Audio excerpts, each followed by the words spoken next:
Hello, families. Welcome. I know most of you, but for the few that I don't know, I am Mrs. Culver, and I am so happy to be your child's teacher as we go back on campus. Now, just to clarify again, we are not going on campus this week, but we will be starting on March 15th. The purpose of this video is to orient you a little bit to the classroom if you haven't been in my class already, but also there are a lot of changes to our schedules and to some of my expectations. So I want to go over that for everyone. I have made a slideshow, which I'm going to share with you now. And when we're done, when this video is over, I will be posting the slideshow along with the video so that you can look at it. I translated some of the parts for our Spanish-speaking families, and I'm sorry that this video is not also in Spanish. So, introduction to the hybrid schedule. First of all, if you are not aware of your child's cohort assignments, please make sure that you do look at this list. The cohort A is the morning cohort. So these are the students who, starting March 15th, will be coming to school from 8 to 10:30. This week, I will see these students on Zoom from 8 o'clock to 10:30, the exception of Monday, it will start at 8:15. Cohort B is the afternoon cohort. And so starting March 15th, they will come on campus at 12 o'clock. And this week, I will see them on Zoom in the afternoon. So please make sure that you know where your child's assignment or your cohort assignment is. These assignments are set by the school office, not by me. So any questions regarding cohort assignment would have to go through the office. Next, each week's schedule will be posted on Class Dojo in the class story. It will look about like this. I'm using turquoise as cohort A's color and purple as cohort B's color. Please note that even when your child is not meeting with me, that they are responsible for independent work. So they should be busy most of the school day from 8 to 2:30. And we'll go over what independent work looks like in detail in this presentation. But when you are looking ahead at your child's week, you can kind of get an idea of the material that we're going to cover. And at the bottom, I usually list what actual books are going to be required during the week. And you can see what assignments we're going to be addressing. Google Classroom is our headquarters for all important information and assignments.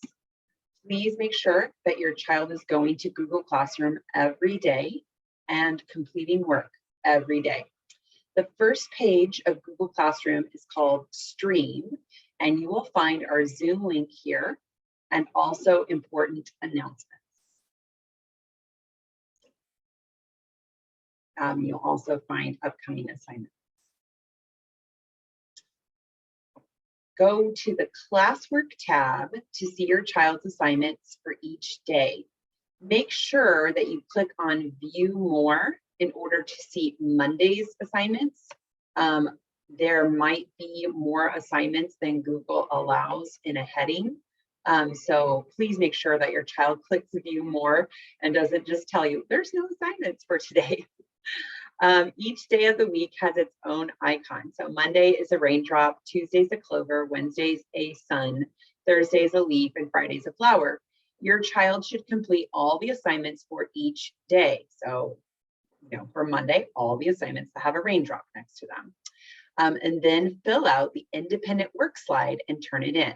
So each day, and this is my Google Classroom, so you'll see lots of versions of the independent work slide, but each day they're going to have one assignment that says independent work, and that's what I'll show you next.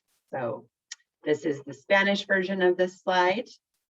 Again, you can look at this at your own speed after this presentation. So this is what the independent work slide looks like. It's a different color for each day of the week. So this is Mondays, so it's blue.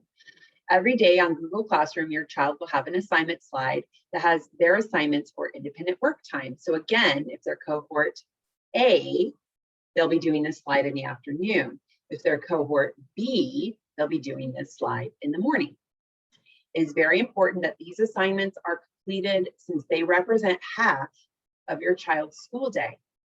Please review your child's slide with them every day before they turn it in to make sure that everything is completed. We'll go over the different parts of this slide, but your child will be responsible for filling in the blank parts. And in class, we'll talk about their special signature that's going to go down here.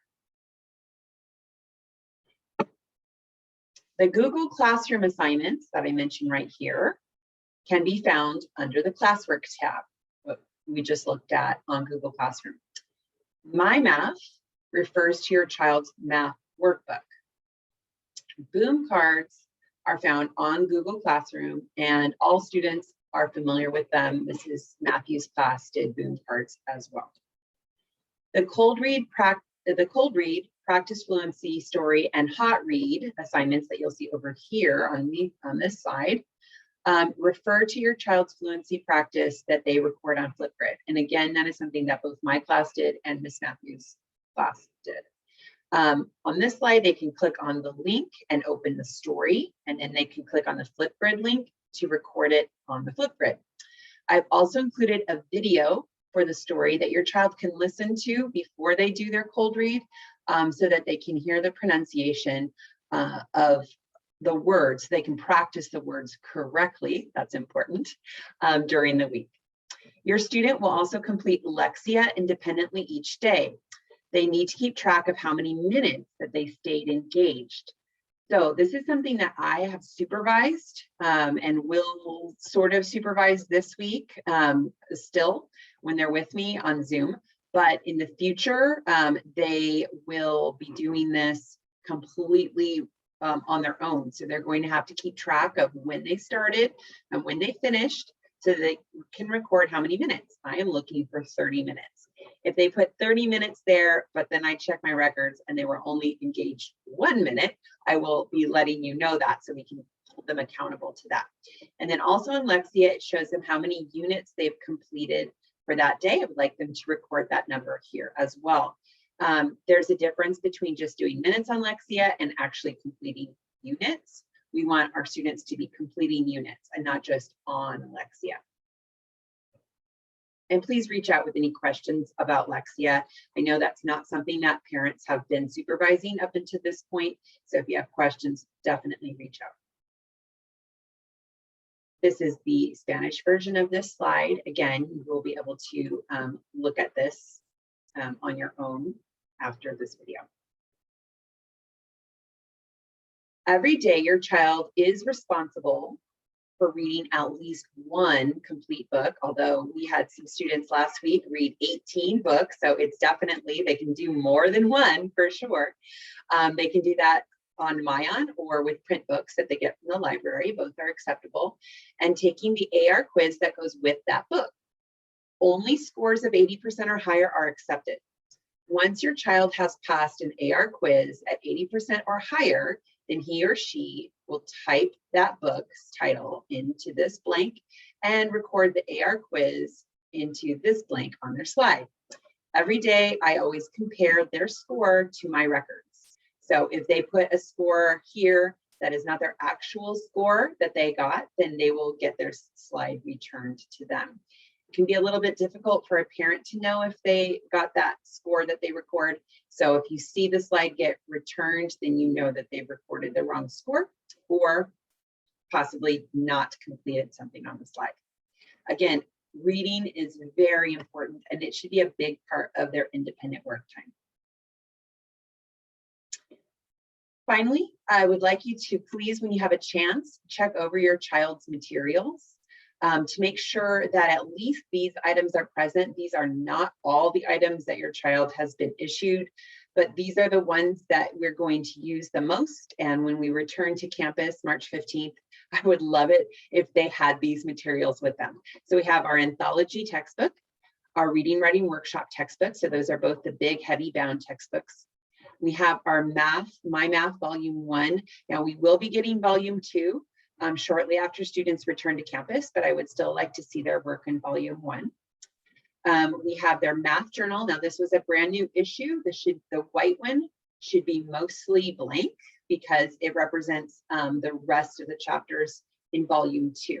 They did have a pink one, but I'm really hoping to see the white one come back to school. I'd love to see the pink one as well. We have a vocabulary journal, a reading journal we've been using a lot. This is representing the cursive book. I would love to have that come back to school. We're going to have that occasionally be used in school. We have their science workbook, their whiteboard and markers. I would really love to see those come back as well as any other supplies that they've been issued. So if this week you can kind of do a roundup of supplies, making sure that all of these items and any others are accounted for, that would really make our transition back to school smoother. Here's the Spanish version of the slide. So again, please reach out with any questions that you might have. I am active on Class Dojo, as many of you know. So please do not hesitate to reach out to me there. I would love to make contact with you, especially if I haven't had an opportunity to meet you yet. So I'm looking forward. I will see everyone on our Zoom tomorrow at 8:15. Once again, that is everyone at 8:15 tomorrow, even cohort B. I would like to see them so that I can meet everyone and just get cohort B started out on their independent work, and everyone logged into our Google Classroom and everything else. So 8:15 tomorrow. For the rest of the week, I will see cohort A from 8 to 10:30, and I will see cohort B from 12 to 2:30. All right. Talk to you soon.